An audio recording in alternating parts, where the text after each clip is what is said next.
السلام عليكم.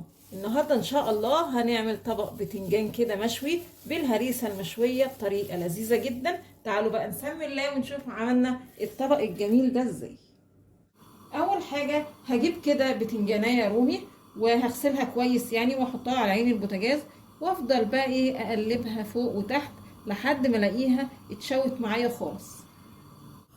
خلاص كده البتنجانه استوت خالص. هطفي عليها بقى البوتاجاز وهاخدها تحت الحنفيه واقشرها من كل القشر الاسود ده، وبعدين احطها في مصفى تتصفى كويس قوي.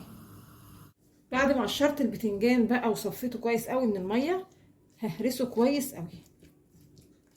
احط بقى التوابل، الملح طبعا اساسي وشويه كمون وفلفل وبس كده، متحطيش توابل اكتر من كده.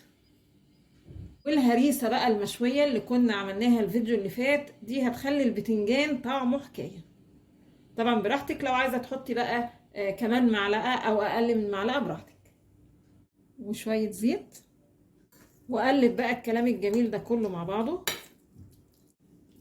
طبعا زي ما قلت لكم معلقه الهريسه اللي بنحطها بتغنيكي كمان ان انت تحطي طحينه على البتنجان، بتخلي البتنجان طعمه حلو جدا. والهريسه عموما يعني لازم تكون معاكي على طول، يعني ما تستغنيش عنها لانها بتتحط في كل الاكلات، يعني بتخلي اكلك كده طعمه حلو قوي. وهحط لينك الهريسه ان شاء الله في صندوق الوصف. وده الشكل النهائي لطبق البتنجان، بيبقى طعمه جميل جدا. يا رب النهارده الفيديو يكون عجبكم، وانتظرونا ان شاء الله بفيديو جديد، وما تنسوش الاشتراك في القناه.